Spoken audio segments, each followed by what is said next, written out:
Good evening to you all. Welcome into another edition of the Cavalier Connection podcast. I'm your host, Jack Lowe, joined as always by my dad, Jeff Lowe, and Jay Ballard. How we doing tonight, guys? Dad, how you doing? Doing good, doing good. Still giddy over that win last Friday. Still giddy, Jay. Yeah, I missed the recap episode, so I didn't get to talk about how great it was and the whole experience, just start to finish. What a game, all timer, definitely one I'll remember as long as I'm alive.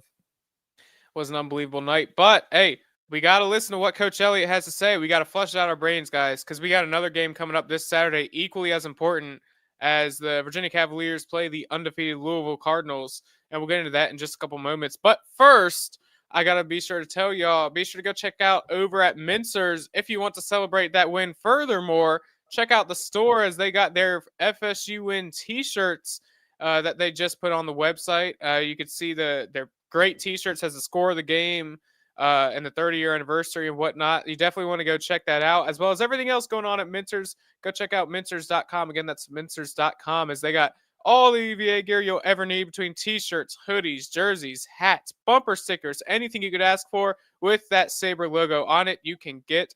Be sure to go check them out either over at Stonefield or either on the corner as well, or again online at Mincers.com. That's Mincers UVA and printed sportswear.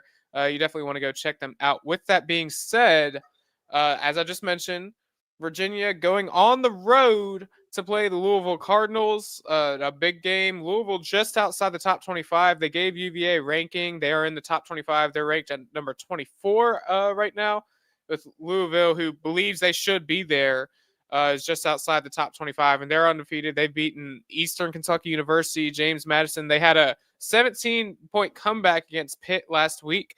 So Louisville's hungry, as they want to try and get a big ACC win over a ranked team, quote unquote, now, as Coach Elliott said in his press conference a couple days ago. And it's a big one for both teams. Really important if you really want to get serious in talking about ACC play, coming off of an FSU win.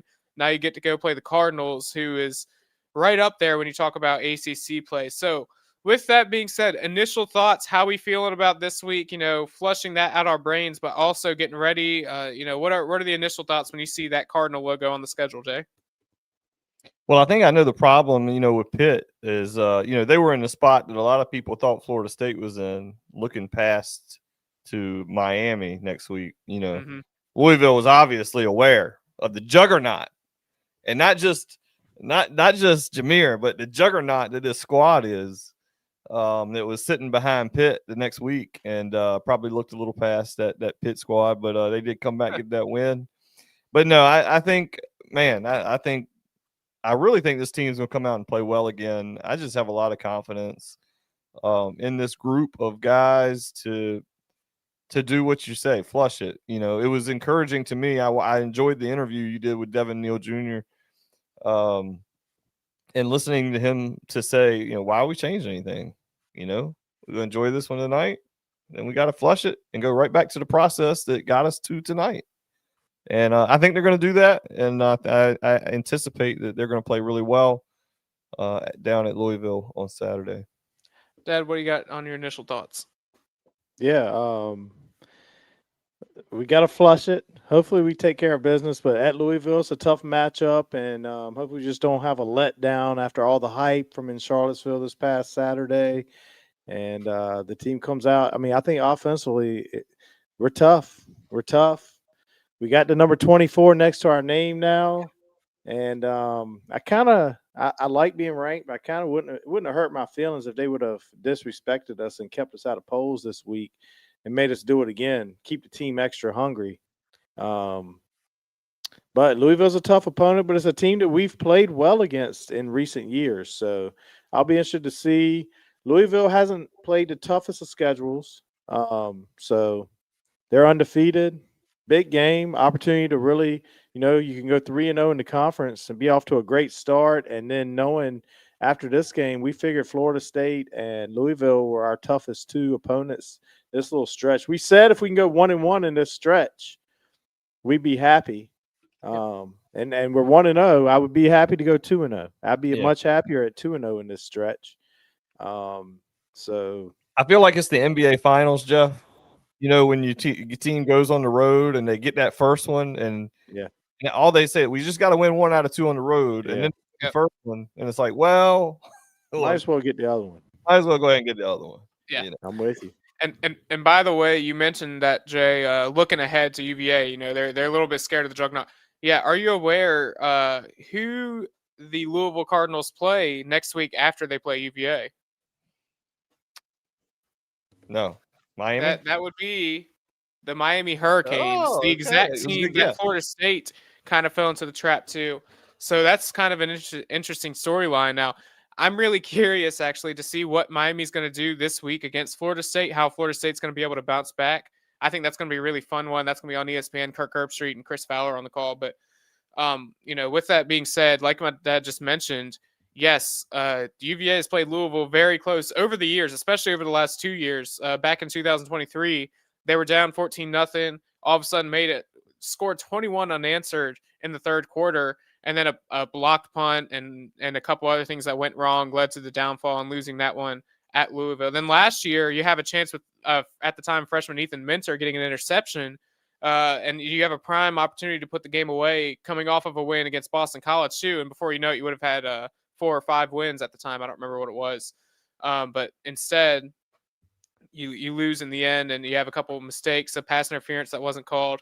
So now Virginia's sitting in the spot where it's a really big game, and some of the returners on this team really want to take it to Louisville. They kind of talked about that earlier this week in the press conference, how they've been this close to Louisville a couple times now, and they really want to get over the hump. With that being said, when we dive into this Louisville team, they've got a nice quarterback who's been throwing the ball around really well. That's Miller Moss. For once on the schedule, Virginia's not playing a running quarterback, so you don't got to worry about like a Castellanos running around. But is there any names that pop out offensively other than the quarterback, Jay? I know you got one in the backfield that you're really looking out for. Yeah, Jonathan. Shoot, you put me on the spot and I wasn't ready. Isaac Brown. Yeah, Isaac Brown. Yeah, I mean the guy's he's an NFL player. He's dynamic in every way. He's physical. He's fast.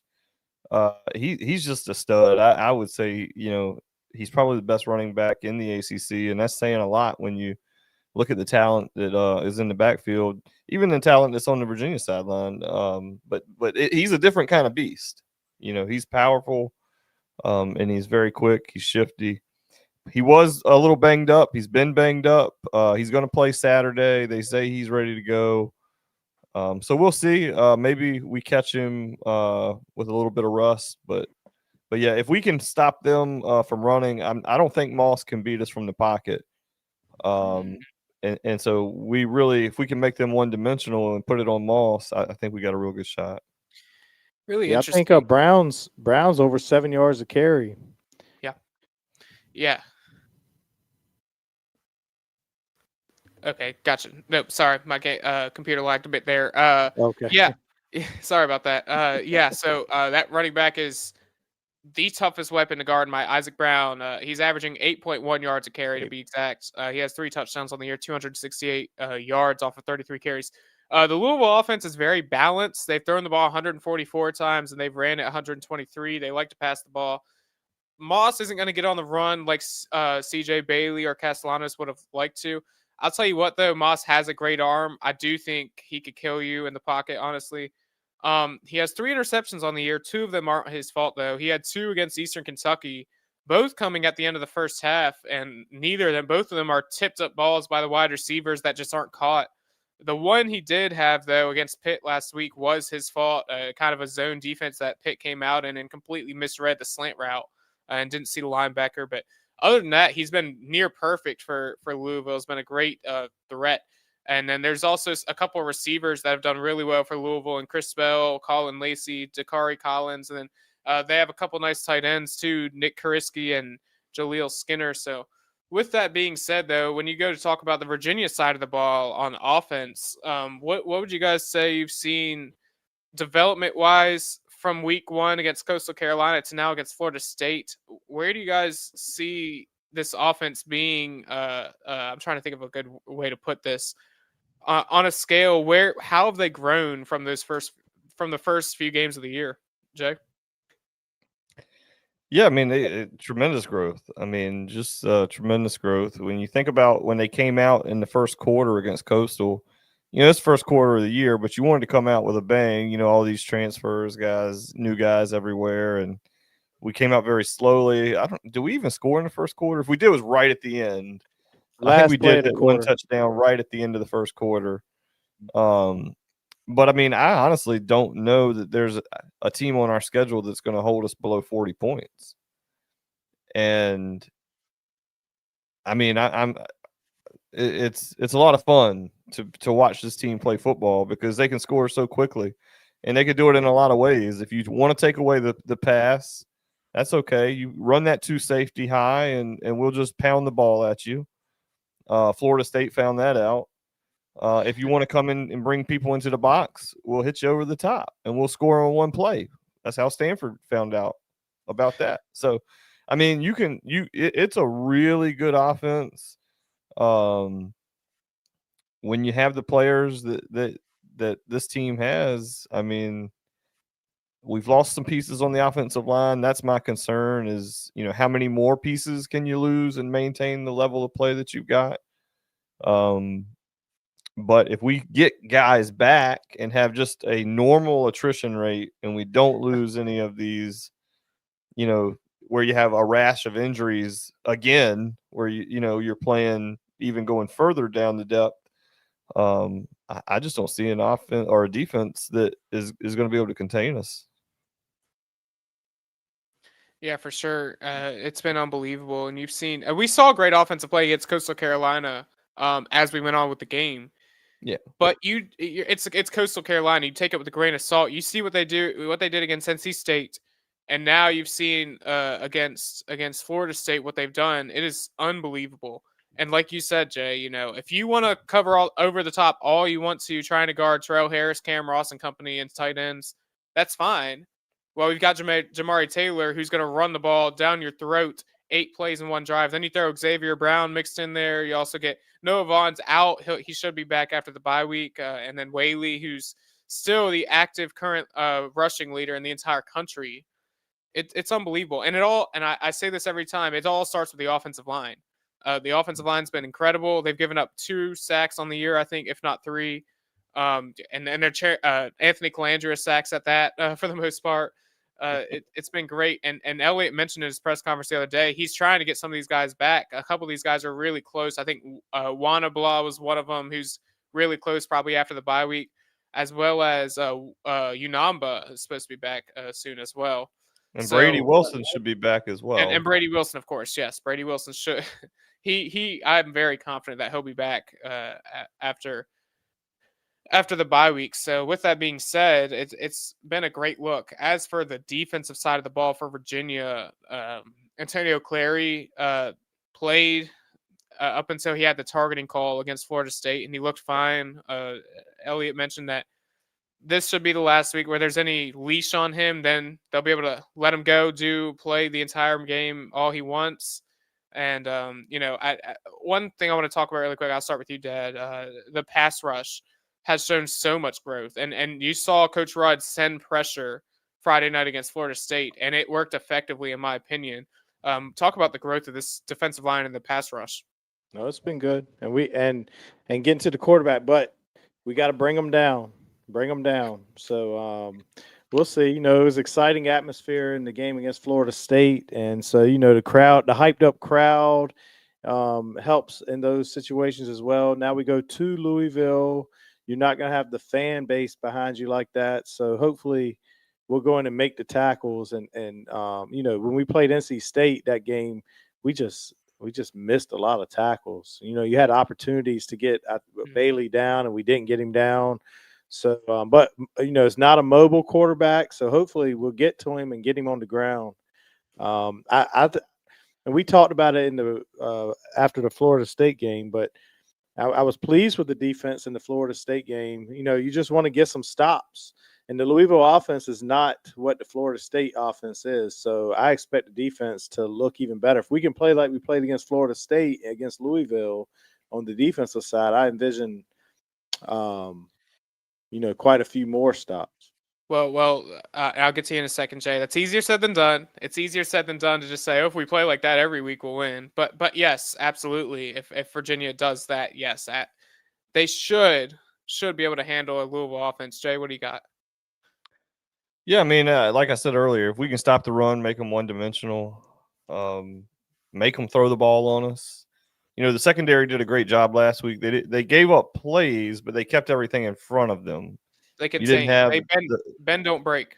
right. You didn't have even on their long gains that were big passes.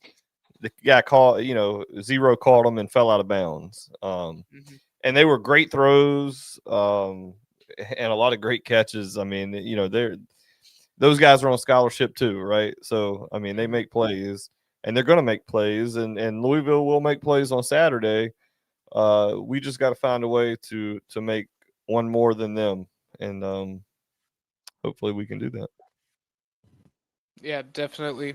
And like you just said, bend don't break against FSU. That worked out really well. And the secondary showed growth. And Elliot mentioned this in the press conference. I'd 100% agree. Deuce Robinson is an NFL player. That's a guy who's going to play on Sundays. You can't help but get beat by him. You could put some of the best corners in the country on him, and they're still going to get beat. You're going to give up big plays to him.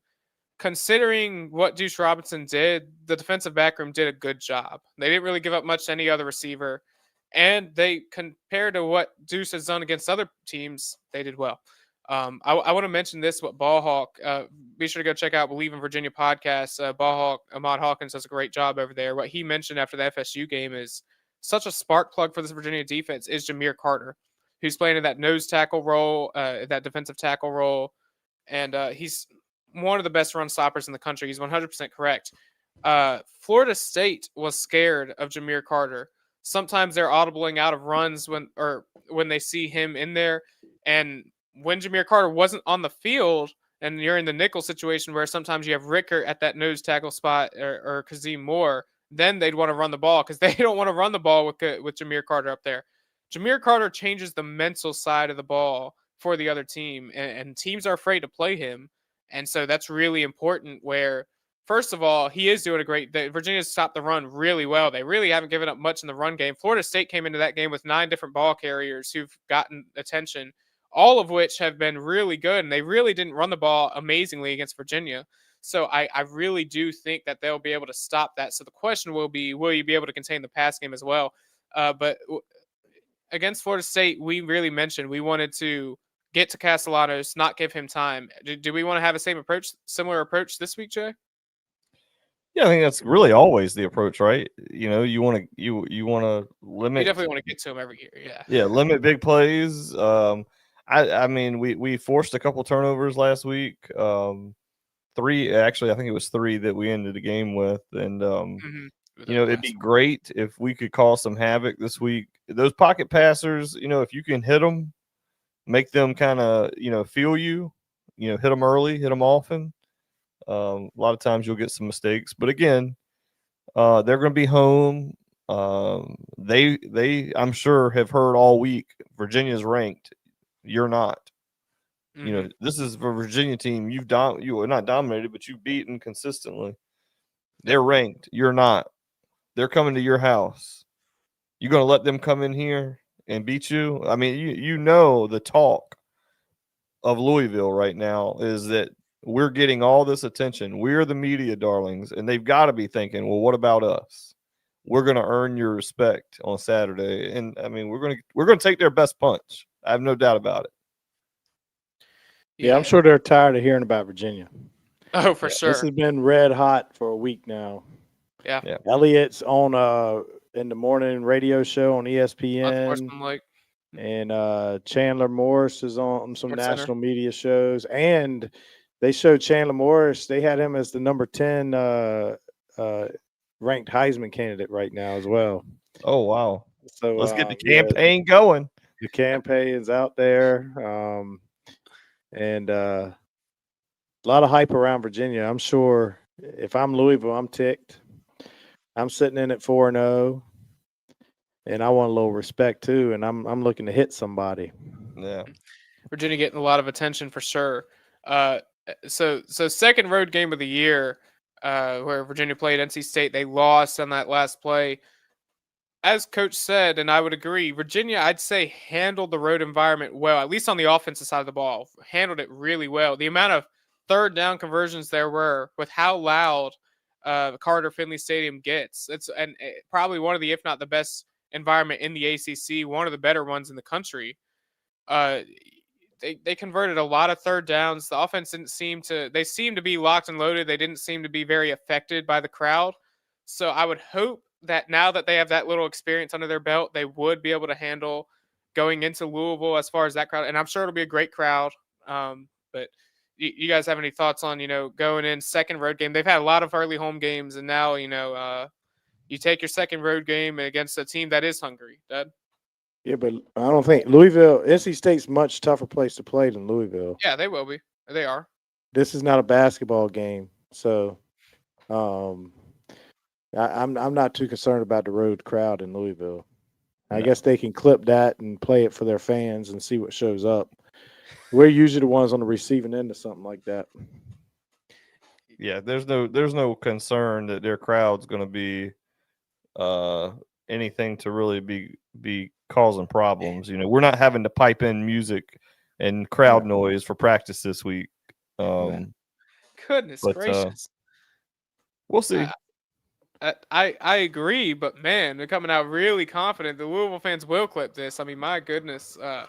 But you're right, and we'll see what they do. And again, it's a big game, so undefeated Louisville, 4-1 Virginia, and Louisville just outside the top 25. And like we've mentioned, not to be that FSU fan who's looking ahead, but if you look a little bit down the road, if you can win this Louisville game, and like I said, I'm happy going 1-1 between this and FSU. But now that you won that, you've shown that you can win that big game in FSU. Now that you've shown you can do it, can you do it against Louisville? And if you can, when you look down the schedule, Duke is your toughest opponent remaining. You got UNC on the other side of Washington State, which you never know, Virginia Tech, but Virginia can have some serious expectations if they can come on the other side of this with a win. Yeah, I mean, even if they don't, I mean, honestly, even if they don't, who would we feel it? I mean, assuming we lose and we don't come out with some like Chandler Morris injury or something terrible, but even if they lost this one, 7-1 in the ACC is still on the table, and 10-2 is on the table, and so could you still make the ACC championship game? Everything would still be in front of you, I believe, even if you lost this game. What were you saying, Dad? So, Jack, speaking of the game, I got to make you say this first, so you don't just pick my final score within a point. What's your final score prediction? Can we get a final score prediction out of you? Jack's going 63-57.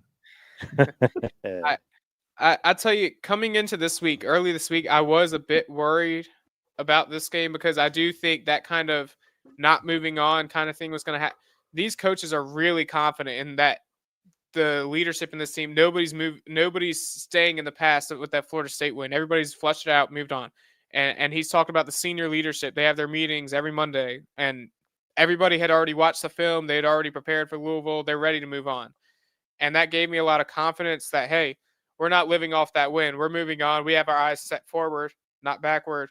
With that being said, I am going to take Virginia in this game. I do think they can win the football game. Give me Virginia 38 to Louisville's 38 to 28. 38-28.